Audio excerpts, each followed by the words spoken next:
Good morning, everybody. How we doing? Sammy and our People's TV here to kick off another week and to kick off our first post-Premier League game show. After that, let's be honest, frustrating game yesterday, but not frustrating for the same reasons as it was frustrating last season. Frustrating because United were simply, by some margin, the better footballing team, and we lost because Bayindr slapped it in his own net. Was he fouled? I don't personally think so, but I'll open the debate up this morning. We'll speak about the game. We'll speak about Amorim's post-match reaction, comments about Bayindr, having a go at Samuel Luckhurst, which I can always get on board with. We'll speak about United putting out of a move for Baleba. That happened on Friday. I was out. We haven't had a conversation about it. What we got coming up in the next couple of weeks. Because ideally, let's be honest, we'll sign a goalkeeper and we'll sign a central midfielder. Lots and lots to run through from that game yesterday. I've been prepping it for about an hour. Should be a good show. Get involved. Let's see who's here from the mods and the members gang. And let's get on with it. Gungshi, good morning to you. Steph, you're there as well. And you're there too. Alex, how are you? Tyrell saying PO Box this week. I've got to go between 4 and 6 p.m. today to try and slap them upside the head and hopefully find all the stuff that you've sent. Yeah, that's an ideal world. Carl, good morning to you. And I can say here, JC, everybody, Jimmy, the head of community, is getting started now. Big up to you. JC, you're gifting 20. Gungshi, you're gifting 10 memberships. I want to make so much more out of these memberships. That's kind of a big reason I'm bringing Jimmy in. So anyway, he's got started, the new head of community, if you don't know who he is. So yeah, let's just get on with today's show because there's going to be so many bloody talking points. The Premier League's back. The red overlays are back. It's not just transfer season. It's been yellow overlays for a long time, but we're here. Right. First impressions in the chat on the game itself. And then I'll run through Amorim's post-match comments. We'll speak about Cunha. But there are so many positives I can pull out from that game yesterday. It's not just me like trying to, just kind of pick one out and hold on to it. It's just,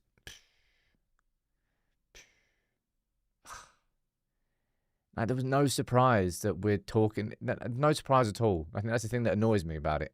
There's no surprise that I'm talking about one individual mistake and a goalkeeping individual mistake that ultimately decided the outcome of the game. It wasn't something new, was it? It's just something that happened last season that we didn't want to see more of. Let me see what you're saying down here. We're looking good, says Michael down there. Happy with the performance, says Volpers. Confident start, need a midfielder and a goalkeeper. Was it a penalty? Great performance apart from the keeper. Did it like what I saw yesterday? Someone says down there. Had a fantastic game. All the players did themselves and fans proud. Frustrating we couldn't score. Weaknesses exposed, but still some good moments. Their goal was borderline, but don't think it's a foul, says Glenn. Patterns of play and general work rate were good, says Alex. The press worked. We even played out from the back with the ball. Pretty decent at some points in that game. And Amorim this is what Amorim said after the game, right?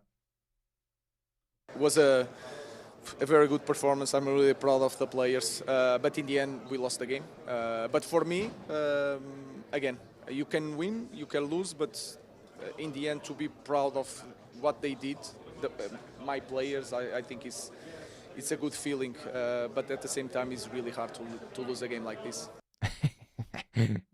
Amorim just sounds like me there.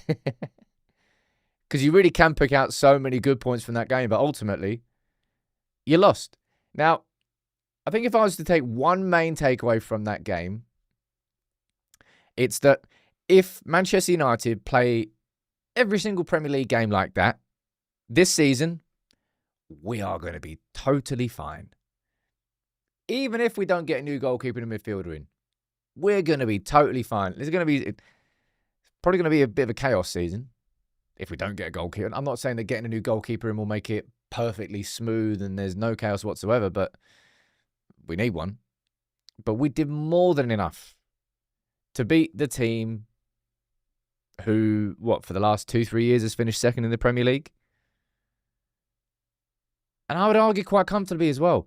I don't even think that we had that many clear-cut chances.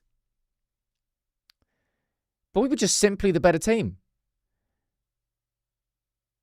Because they got that goal, they were able to sit a little bit deeper, which is what I didn't want Arsenal to be able to do. But, what I was saying down here, And do you think it's a foul on the goal? We'll get into that debate, all right? We'll get into that debate in a little bit because I've already had a couple of arguments, peeps. But I want to speak about these two first, right? I'm speaking about Cunha and Mbeumo's performance, and then we're going to dive in and have a conversation around Bayindr, around the fouls, around the goalkeeper, etc. And then before we speak about other players. But these two in particular, right? It was the Old Trafford debut of Cunha and Mbeumo. Players that we've all been excited to see what they can do in a Manchester United shirt. Cunha's been exciting in pre-season, and Mbeumo's been exciting in pre-season. What they're going to do on the pitch. Both of those lads look like Manchester United players. And like, it might sound like a bit of a weird cliche to say, but the reason, what I mean when I say that is, first of all, they look like they used Old Trafford as a platform rather than a, Christ almighty, I'm terrified of playing here. They're like, yeah, man. Yeah, I should be here. Yeah, cool. I like this.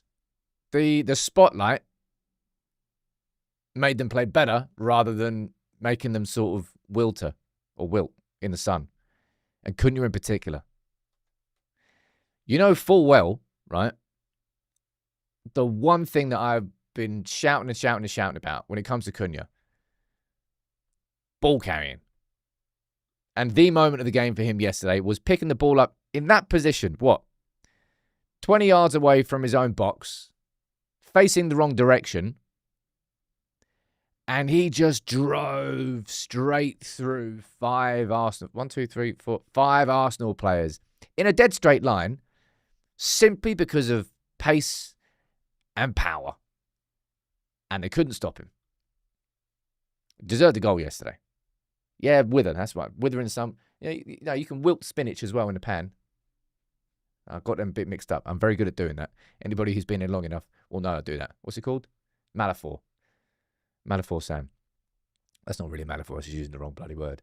But anyway, Cunha's runs from deep. And this is a big reason, and I'll speak about this in my lunchtime today. Going to do what we learned from the game. There's bits I'm going to pick out and do a little bit of a deeper analysis rather than what we can do in the live show today. Don't play Cunha up top. Because if you do that, you take away his ability to do this, which in my opinion is the best part of Cunha's game. That's going to be something that he just... And he did it in the second half as well. I don't know who it was. He was down at the bottom left. Just sort of like a little touch that went round an Arsenal defender and just drove past him. Was just holding him off with his back arm. That, and just driving forward. He can run at full pace with the ball. So much better than anybody else. And even Mbeumo as well, right? I think United look for him as an option. And you can really see that his probably greatest asset for United this season is probably going to be that he holds his width and then comes inside. Casemiro, I thought, played really well yesterday. Although, if I'm being completely honest, and I'm not saying this is Captain Hindsight, I think it would have been better to start Ugarte and to bring Casemiro on rather than the other way around. And I'll explain what I mean a little bit later because I don't think Ugarte... I was surprised Ugarte came off the bench instead of Mainu. But yeah, King Faye, you're saying it down there. It feels great to finally have some quality. That's kind of all they were really yesterday. Both of them. Just, yeah, nice. Quality, the whole game. Arsenal defenders struggled to contain them. And we created chances. They were handfuls. There was movement. There was quality. There was pace. There was power. And if we play like that in every single game this season, we're going to be fine. Now, we struggled without the focal point of the striker. And I'm speaking about Mason Mount, who also had a good game, by the way. But the reason it was frustrating, right, is because we came away with no points. Not even a draw. And Arsenal, like, I'm sorry. Like, I've got into an argument with an Arsenal mate last night. He said, it's one of the hardest. Matt, I know you're not watching. One of the hardest ways. They've only won there like 2 times in 18 years. Like, Arsenal were just crap. Like, you can paint it however you want. But this Arsenal team, it's so ironic that Arteta has turned out to be far more like Mourinho than he has Guardiola. Like, Arsenal were doing it all last season as well. They love and they understand call it the dark arts of the game if you want. they're just a little bit of a dirty team, and I don't think that's necessarily a bad. I think you kind of need to have that if you're going to win a title. But 19 fouls yesterday. Only in 2 other games that they've ever played under Arteta in the Premier League did they have more fouls. Wasting time, 24. And but they did that all last season as well. They get a set piece and it takes them a minute and a half to do it. Like, Arsenal really do channel their inner Stoke in so many games. And I'm sorry, but you're not winning the Premier League like that. You play like that, you're going to be finishing second again going, oh, I can't believe we didn't do it again. And that was a penalty. Actually, when I was watching the game, it didn't sort of like jump out to me. I don't think I mentioned it in the post-match reaction. Now that you watch it back, Saliba's coming from behind Cunha, not ball side, puts his foot in the way of Cunha trying to do a little bit of a back heel, doesn't touch the ball, and he goes down. That's a pen. I mean, that's a pen all day, isn't it? Nothing happened there. And we'll go on to speak about the Bayindr situation next, but yeah, that was definitely a pen. I don't know why I didn't really spot it that much in the game. Keith saying Gary Neville didn't mention it. Oh, mate, Gary Neville's so on the fence. Like, you know he's on the fence. Gary Neville's business interests now are wide and extended. He is a down the middle man.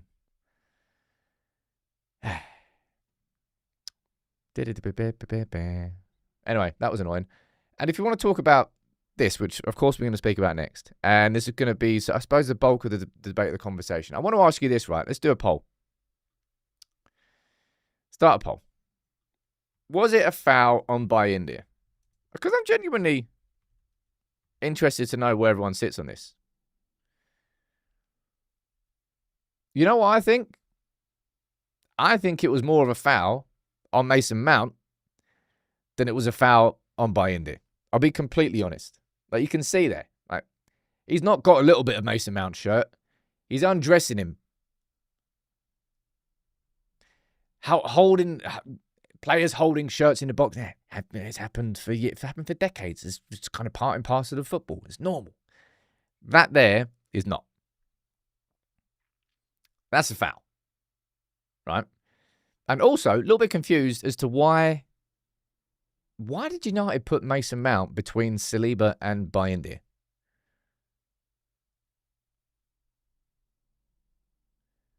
Why? Why is that? Like, I honestly don't think it was a foul on Bayindr personally. You could come at me and say, oh, it happens every single week. And going into this game, Arteta would have stood there in his pre-match chat in the dressing room saying, lads, whenever we get a corner, just swing it in perfectly on Bayindr. Saliba, whoever it is, you go in, just nudge him. You know full well he's going to be weak in his stance. You know full well that the referee's probably not going to do anything. Because they don't. And they won't all season. It's not something new. It's a very easy tactic, and you can get annoyed about it and argue if it's a foul all day long if you want. This just exists in the Premier League. This happens. And you knew it was going to happen. You can preempt it. It's not something new that we've learned. And in the second half, Bruno swung, and I mentioned this in my post-match reaction. Bruno swung a cross in, De Ligt was all over David Raya, got above him, punched it out. I'm sorry, but it's the exact same situation. But 2 different goalkeeper approaches.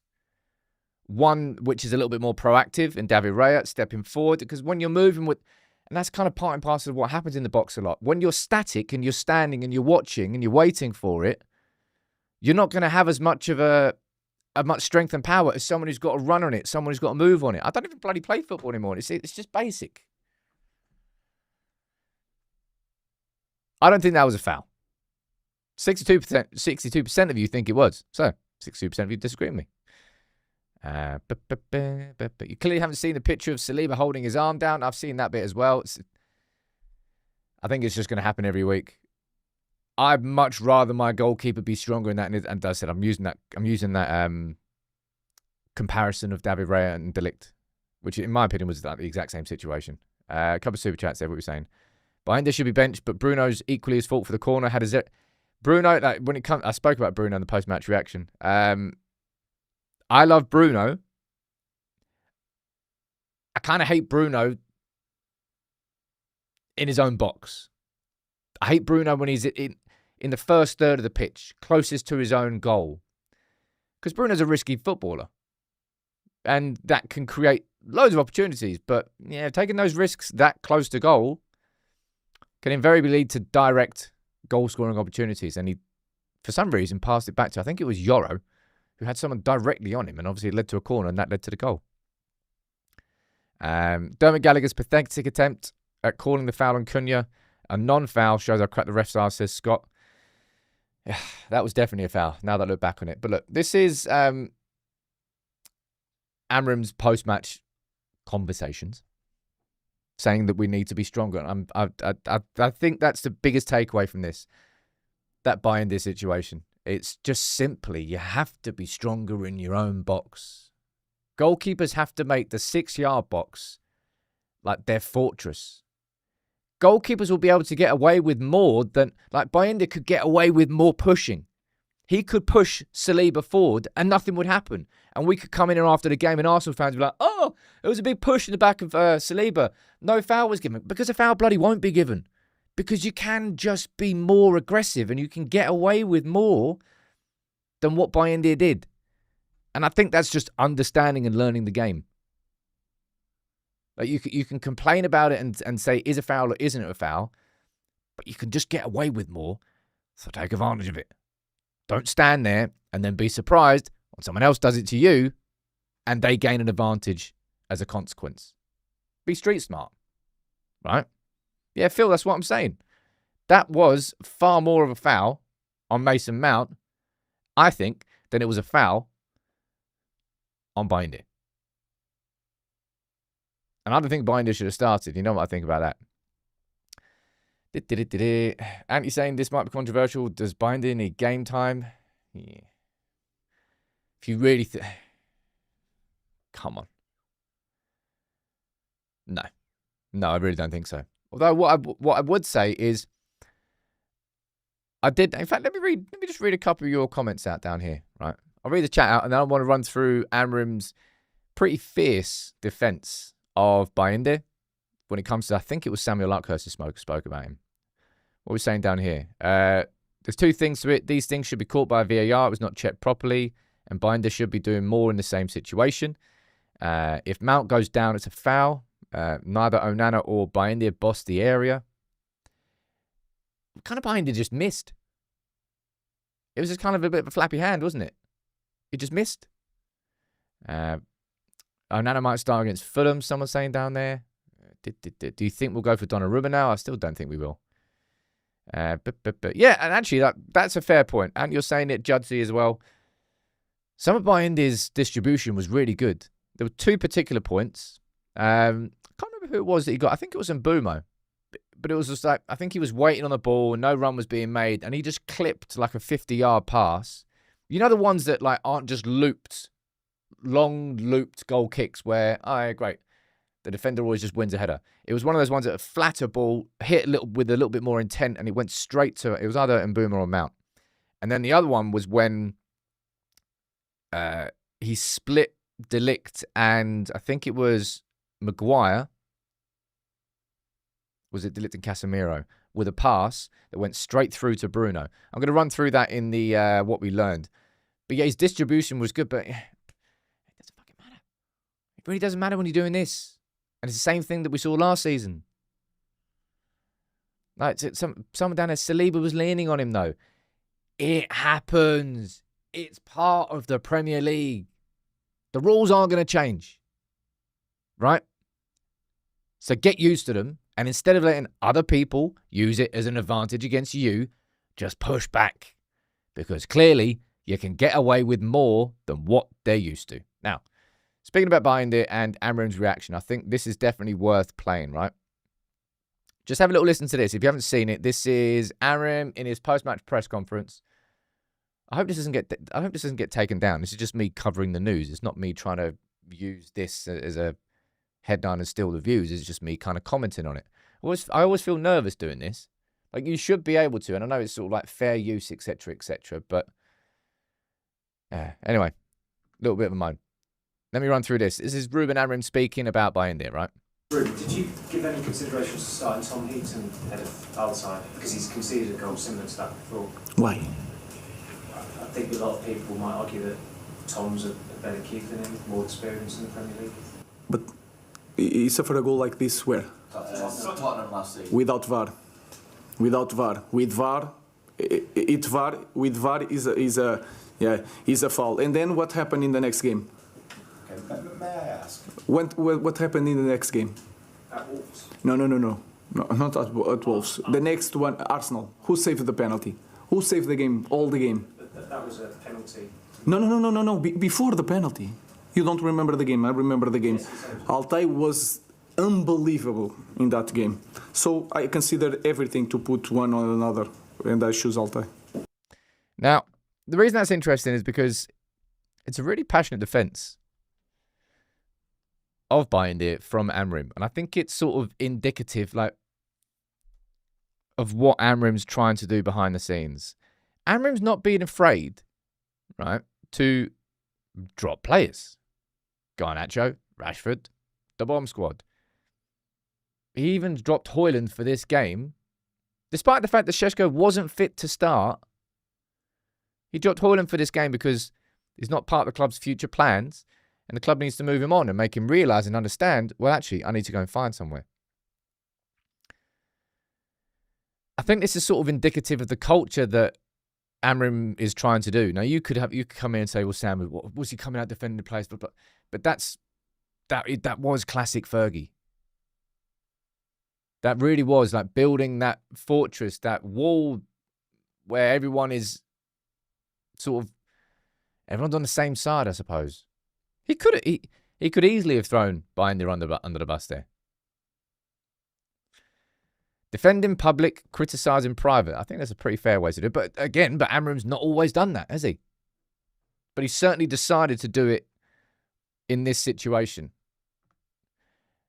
I think Bayindr's let himself down there. I can go down there and check the poll out, and we can see the 1,700 votes are in. 61% of you think it's a foul on Bayindr, and I disagree with you. Majority rules, the democracy rules. You're right and I'm wrong. If this was the case, then we wouldn't have put in a bid to sign Emi Martinez. We wouldn't have been looking at other goalkeepers, and we have been looking at other goalkeepers. We need a goalkeeper, right? I'm going to speak about that a little bit later, but I quite enjoyed that from Ruben, if I'm being honest. The way that... Screwface there.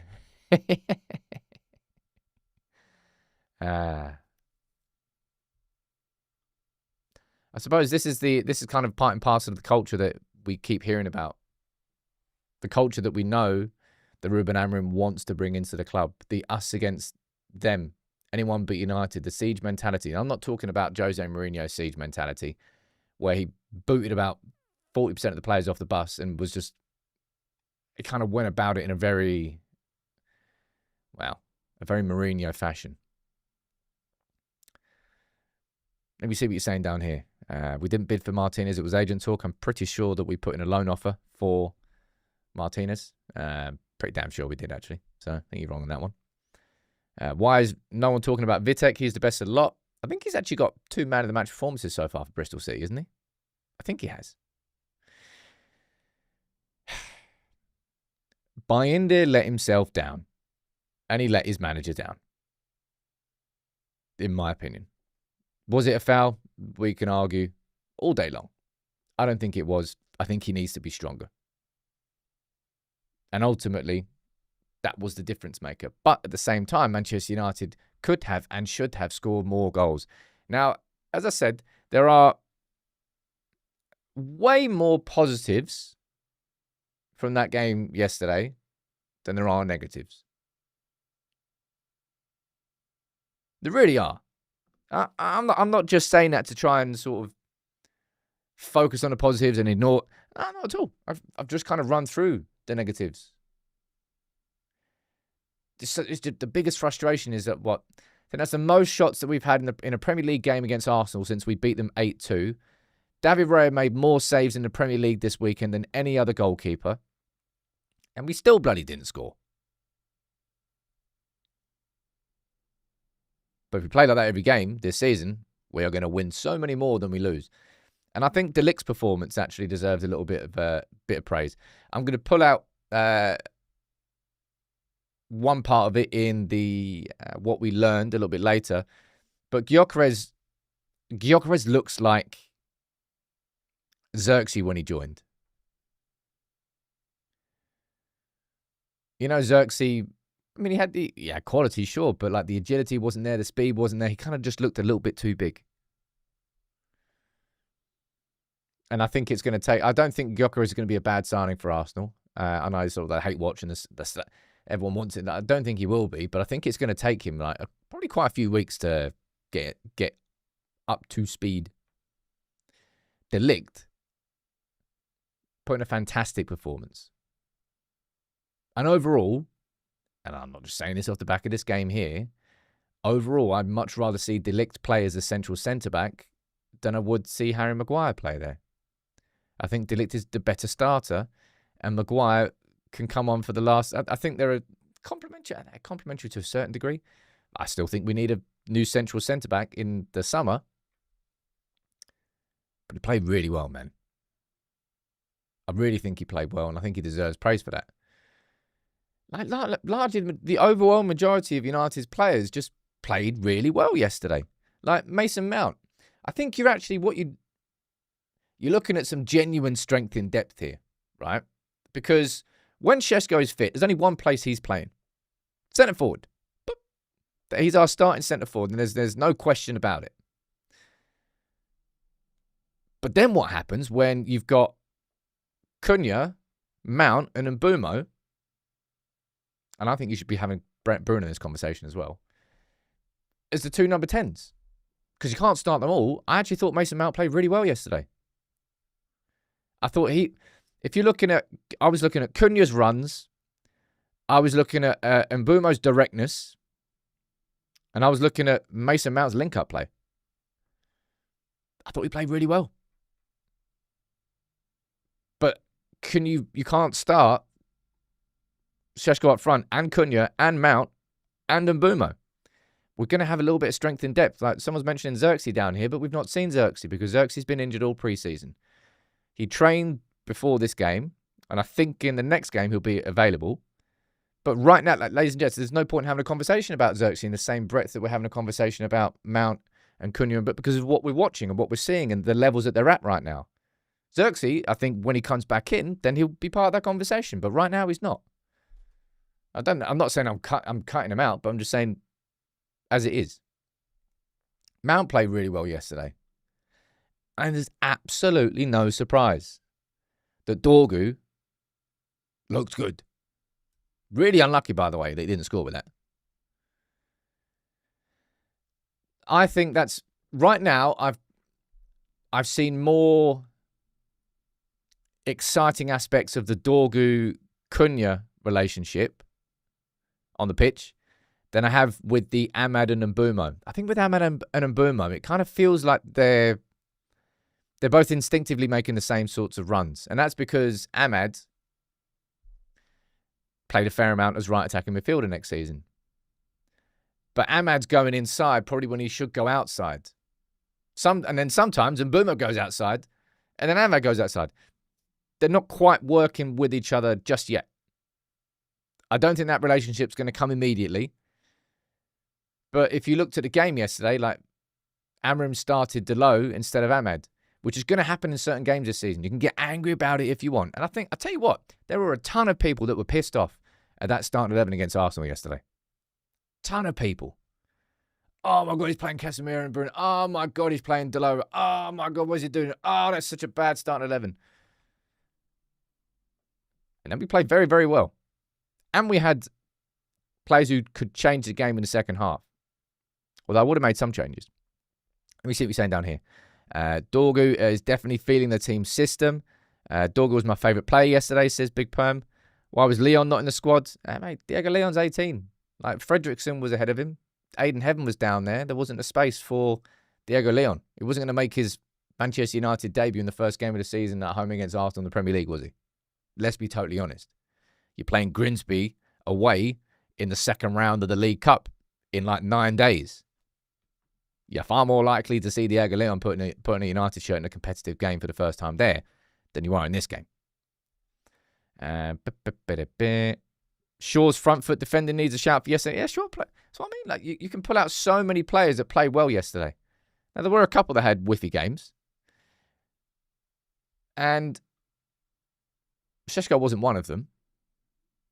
But we definitely missed the focal point. And this is the thing that I'm going, about. How do you make that work? Because United played far better than Arsenal did yesterday. And we did create loads of chances, but we didn't score. So, right, okay, well, we need to bring a goal scorer on. Okay, well, what do you do then? Right, well, you put Šeško up front, then you play Cunha in his better position as one of the attacking midfielders. Then that kind of, what do you do? Is the start in front? I mean, I know the start in front three is this. It's Cunha, it's Šeško, and it's Mbeumo. Does that mean Mount is just going to be the super sub for United? And I suppose it's a fair reflection of his position in the squad.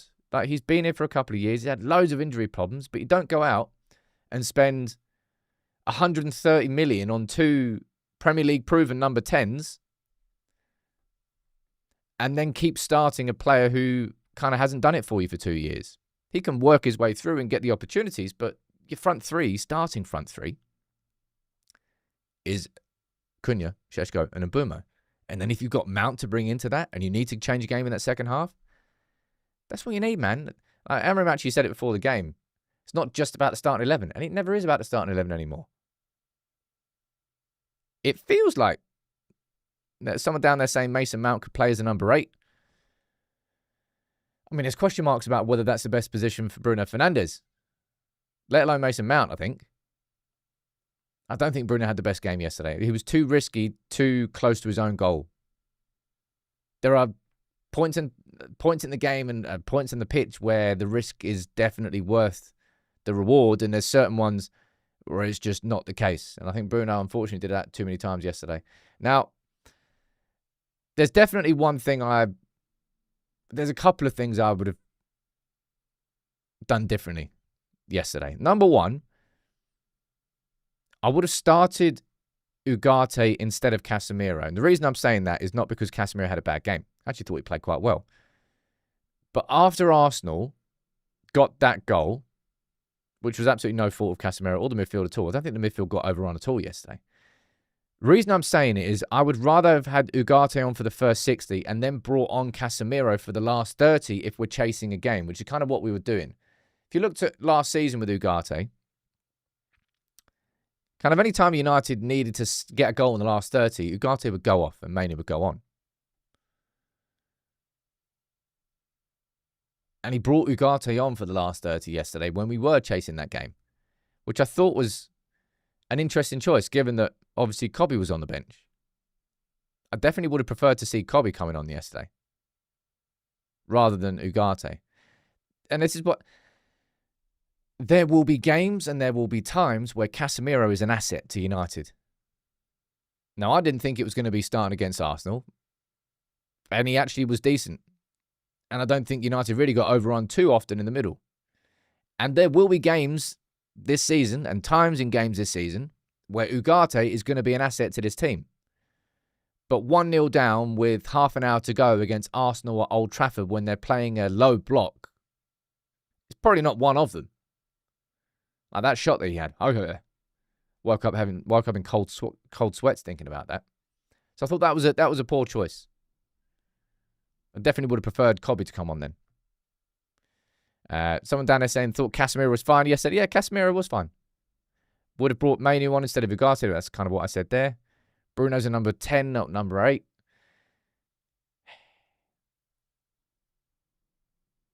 We need a midfielder, man. I think this season,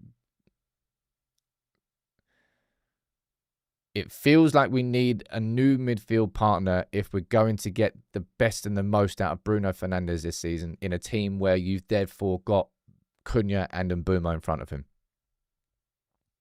Kevin saying, disagree with you on Ugarte. Casemiro's looked better and better in the last 6 months. Deservedly started. The reason I'm saying that is that I would rather have seen Casemiro end that game than Ugarte. And I also would have rather have seen Mainu end that game than Ugarte. I don't think Ugarte coming on then was something that was ever really going to help us going forward. Right? That's kind of what I think on that. Now, we need to move on and have a conversation because it's a busy show. Welcome aboard, by the way. Make sure you subscribe if you're new.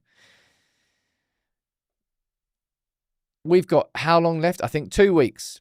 The transfer window closes at 7 p.m. In 2 Mondays' time, the 1st of September. That's enough time for United to get some more stuff done this summer, and boy, oh boy, do we need more. We've got Garnacho, we've got Sancho, we've got Malassi, who's now getting linked with AS Roma, by the way. We've got Højlund. So that's 4, ideally, that United would move on. 4. Josh, you're going down there saying, give me Adam Wharton. Look, I'm going to be speaking about Carlos Baleba next. I'm going to focus on the goalkeeper first. But Adam Wharton's not going to happen, right? This is what Amorim said after the game. He was asked if he would sign a new goalkeeper this window. He said, it's hard to say what's going to happen, but I don't see that happening in an easy way. And we know exactly why that is the case. We haven't had one bid for Bayindr all summer long. Now, there's been a tentative interest at the most in Bayindr. And Onana, we had a hamstring injury. He hasn't played any minutes in pre-season whatsoever.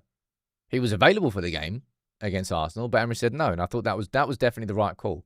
I didn't want to see Onana coming in and having his first minutes in that game against Arsenal. I personally would have preferred to see Heaton started because I've lost that faith in Bayindr, and unfortunately that was kind of proven correct yesterday. But goalkeepers, right? Wayne Rooney, he's made it clear who he wants. I think it has to be. I go back to when we had Roy Carroll and Tim Howard in goal. I don't think there was 100% trust from the defenders in front of them 2 goalkeepers. Yeah. But the minute Van der Sar comes in and calms everything down, the defenders trust him a lot more. Onana's come in. You know, he's a fantastic keeper, but he certainly didn't fill us with confidence last season. I think Donnarumma, he's 26. He's one of the best keepers in the world. It'd be crazy if Man United don't go for him. I don't know whether I would say it would be crazy if United don't go for him. But I do think United will consider it. Unfortunately, there is no chance at all of Donnarumma unless Onana leaves. Like it's probably verging on, I wouldn't say impossible, because nothing's impossible. Well, some things are. But I don't think there's any chance of us going after Donnarumma, even if you all think it's the right thing and the right thing to do, unless Onana leaves. But I don't think Onana's leaving. I don't think any club's looking for Onana. I actually don't think really United are actively pushing for Onana to leave. And it's why I still feel that a goalkeeper like Sen Lemons is far more likely. I think he'd be less than 50. It'd be about 15, 20 mil. And I don't need to tell you too much more about him. I had a full story on Lemons to United recorded and saved and ready to go out a couple of weeks ago. But I decided not to release it because it didn't really feel like it was going to be likely at that point. So I'll maybe bring that video out, well, re-record it anyway, because it's new news now. I think United need a goalkeeper. United are going to, whatever direction they do, like for example, they could, let's do a poll on this one, right? 3 options. I'm sure you could do more. What do you want United to do? To do with the goalkeeper situation. Right. Number 1, sign Donnarumma. Number 2, sign Lemons. Or number 3, recall Vitek from loan. They're your 3 options. So sign an experienced goalkeeper, sign an up-and-coming goalkeeper, recall Radik Vitek from his loan at Bristol City, where he started very, very well. I think they're your 3 options. Option 4 is do nothing stick with who you've got. It's just going to cost United too many points this season, man. You don't have to be Mystic Meg to figure that out. It's the first game of the season, and it's cost us 2 points. You could argue that United not scoring the chances. Yeah, okay, fair enough. But Bayindr's one mistake led directly to a goal. The only goal that Arsenal scored. And goalkeeping mistakes and big individual mistakes hurt us so much last season. Unfortunately, that kind of same thing's going to be happening again. So I think it would be maybe not crazy. I don't know whether that's too strong a word. But I think it would definitely be foolish if United ended this window without signing a goalkeeper. And let me know if I'm wrong down here. I've done it, I don't think the whiteboard's working, so I'm not going to pull them up. What other links have we had to goalkeepers?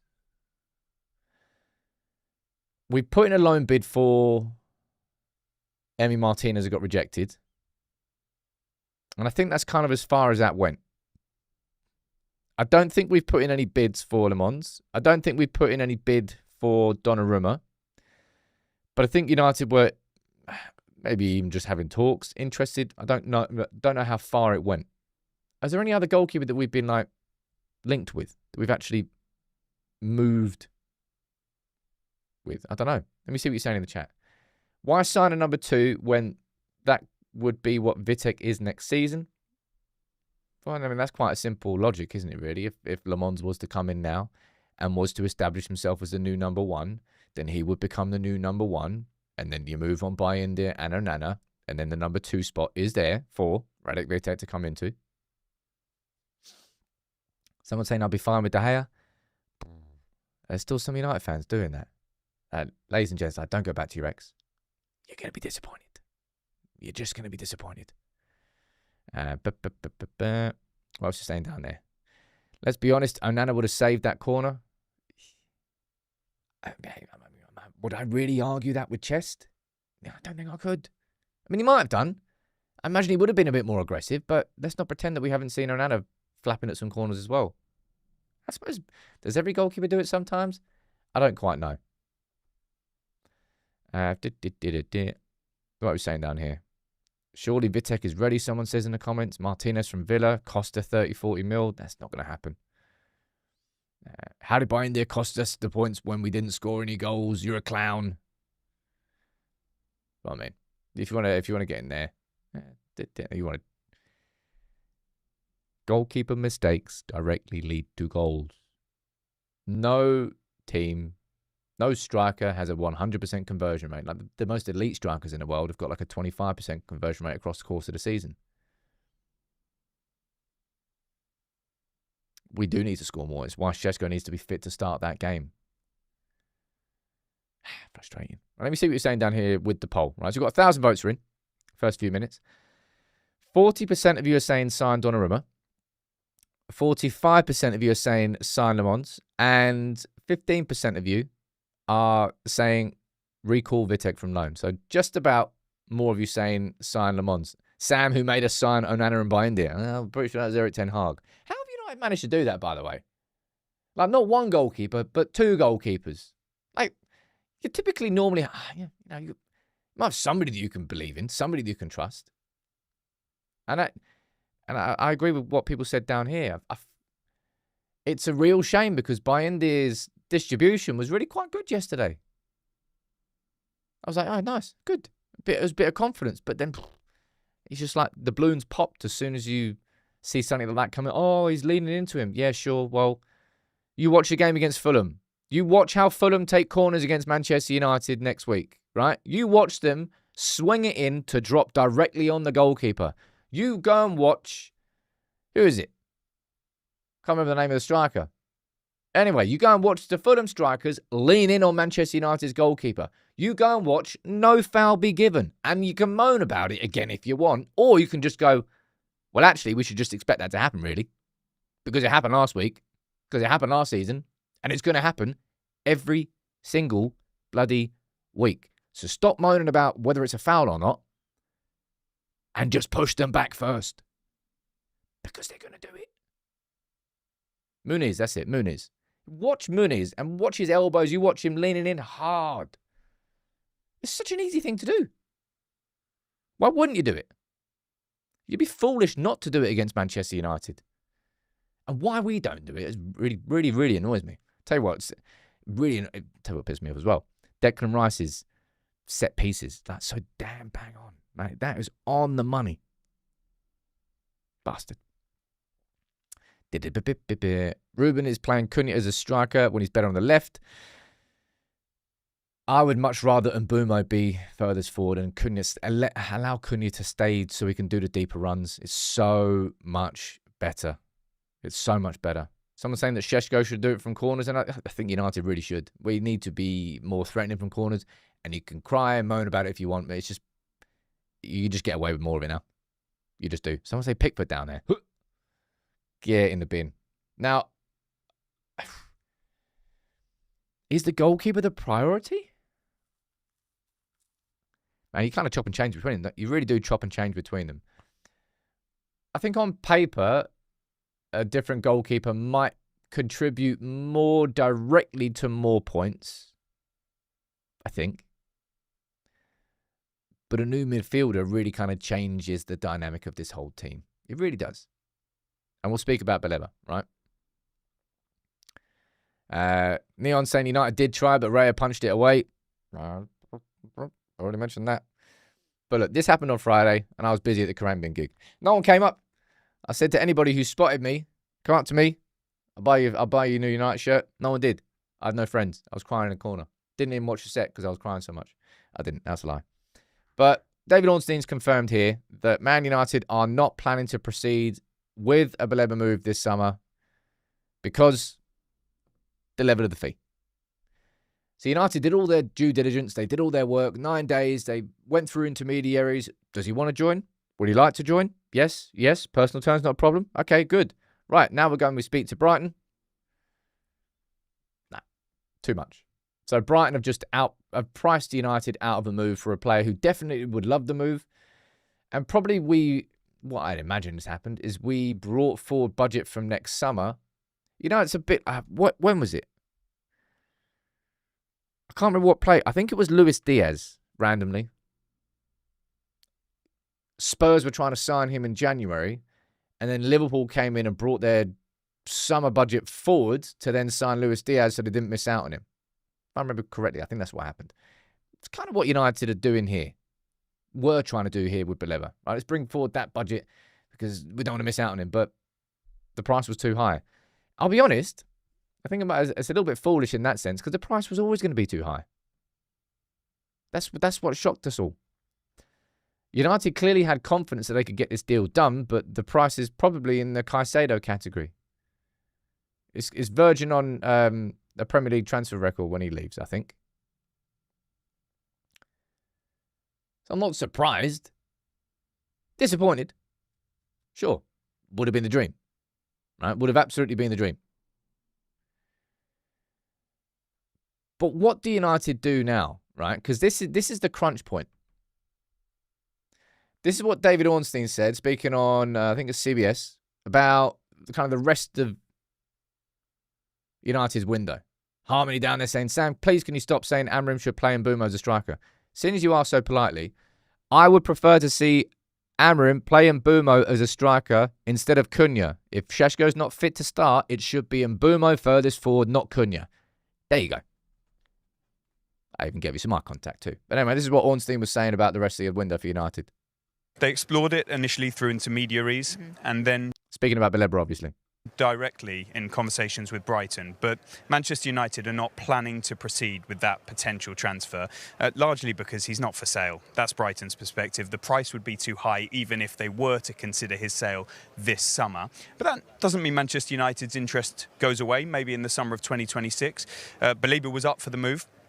Personal terms wouldn't have been a problem, but he didn't agitate for a move away from Brighton. So we'll see if Manchester United bring in an alternative number 6, because that is on the agenda. However, if they do at expense, that may affect the Baleba pursuit in the future. They've been linked to the likes of Hjulmand at Sporting Lisbon, of Adam Wharton at Crystal Palace. I'm not sure those are likely to come to fruition at this moment in time. They want to get players out of here. Right, we don't need to hear that. He just goes on about all the players who can come out. So, like, the question is this, right? So, I've got a photo here of, like, Lucien Agume, right? From Sevilla, and he's a midfielder that we spoke about earlier in the window. He's a midfielder who's kind of always been available this window.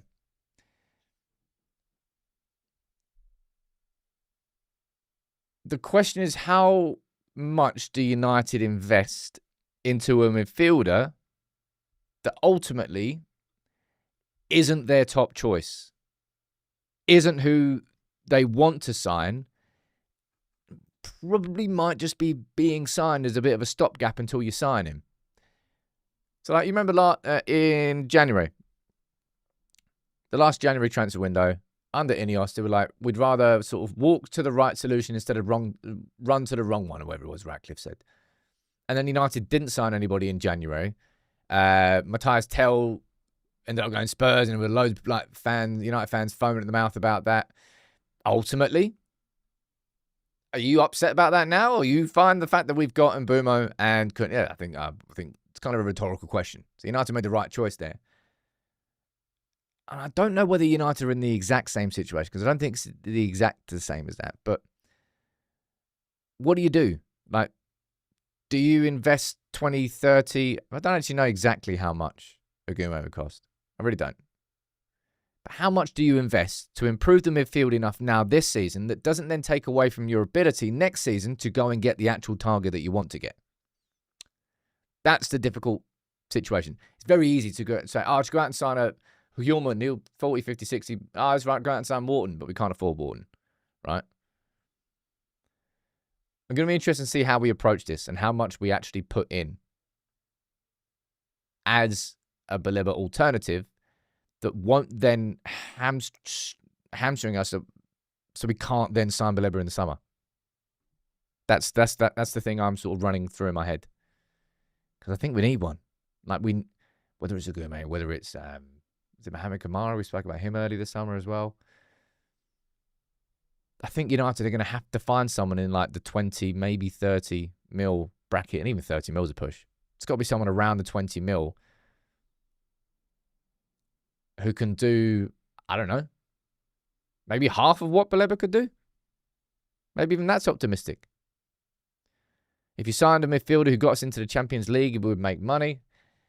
The top four this season is going to be hard. Very hard. 5th was my prediction. I still stand by it. You see how we played against Arsenal. This team is going to win a lot more games than lose in the Premier League if we play like we did against Arsenal. Someone's saying Hayden Hackney finding a loan. Douglas Luiz on loan. I think he's getting linked with Nottingham Forest now. I think they're closing in on a sort of move for him.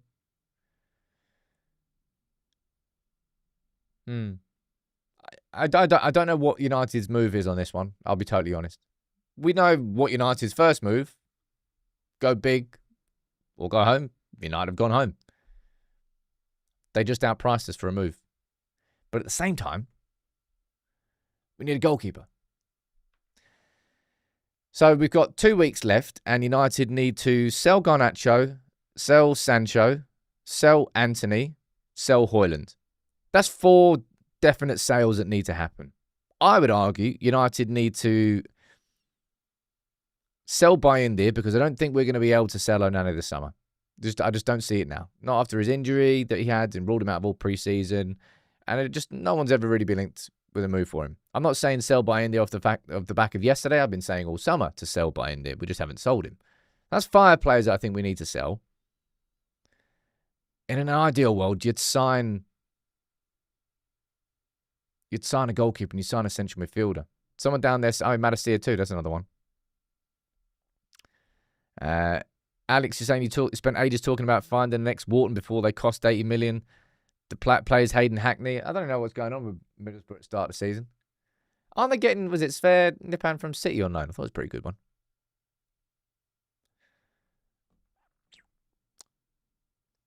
I chop and change between which I consider more important, a new goalkeeper or a new number 6. I probably just about lean towards goalkeeper, but they really are just both integral, I think, to United this season. And we've got 2 weeks to do so. I think the most important thing was bringing in new attackers to bring more goals. In the first game of the season, unfortunately, we didn't score, but we absolutely should have.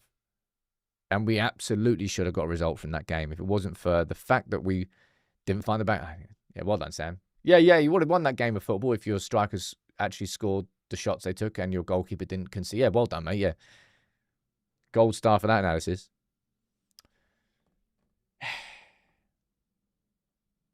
You know what? I'm glad I'm frustrated for the right reasons after that game. I really am. It's not a case of just holding on to one potential piss off, man.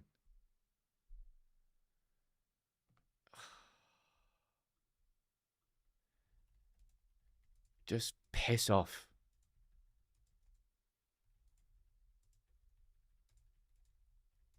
Just makes me angry, man.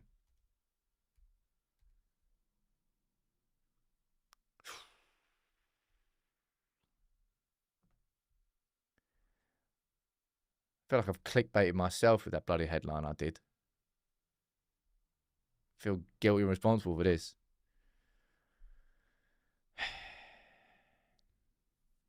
From Fabrizio 2 seconds ago. Oh. Didn't mean to block you there. 1 sec. All my notifications going off. Need to pause these. Right. Jadon Sancho currently not accepting Roma's proposal and not even in talks with Besiktas. No agreement between Sancho and Roma on personal terms, despite United being ready to accept the 20 mil bid. Besiktas deal in standby as Sancho won't consider Turkey before September.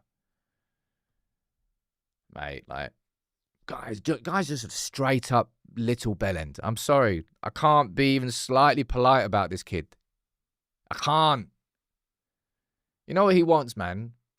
He wants the LA lifestyle. Like, he doesn't care about being a footballer. Just give up, bro. Just retire. Just cut your losses, take your millions, go Hollywood, and just disappear, man. You don't want to be a professional footballer. You just want the money that comes with it. He doesn't care about... You've had Chelsea offer you a contract to stay in the Premier League. You've had Juventus who really wanted you as well. You've now had Roma to come in and offer 20 million because they want to sign you. And you still say, screw you. Like, money's more important to me. Why is anybody putting a bid in for him? I don't think I'll ever dislike a footballer more than this, man. I will not. I refuse to think it.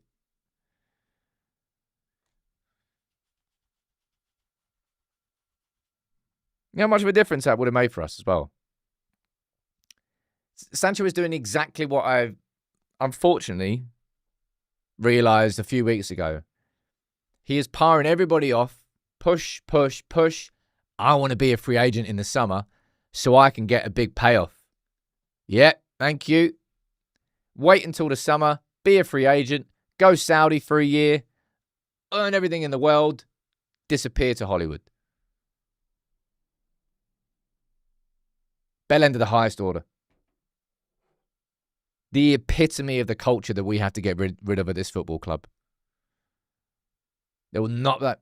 You can talk to me about Garnacho and the problems that and the decisions that he's made and the attitude that he has. And I agree with you to a certain extent, but this guy is on a pedestal, way, way, way out on his own. Way, way out on his own.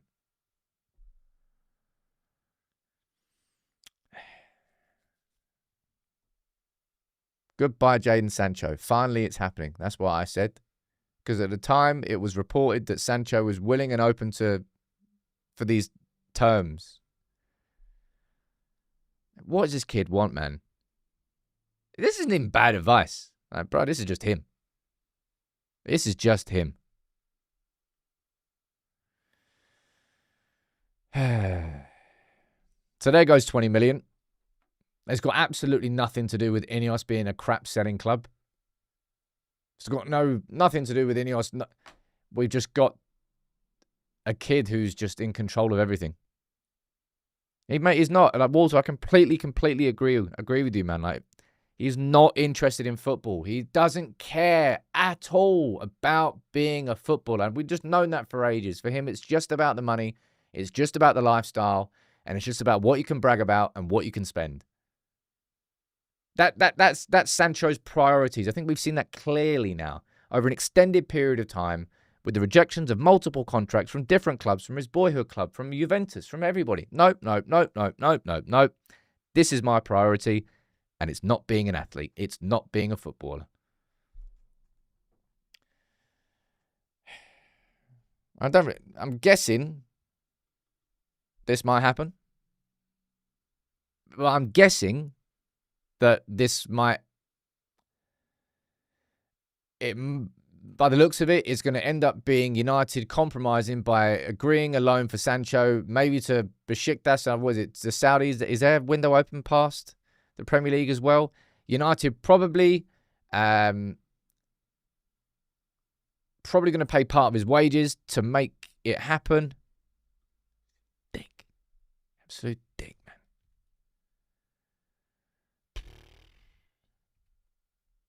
Anyway, screw him and screw wasting any more oxygen speaking about that lad. United played really well against Arsenal. I thought United deserved the result against Arsenal. We didn't get it. Frustrating. Me wanting to sell Bayindr is not a consequence of what I saw yesterday.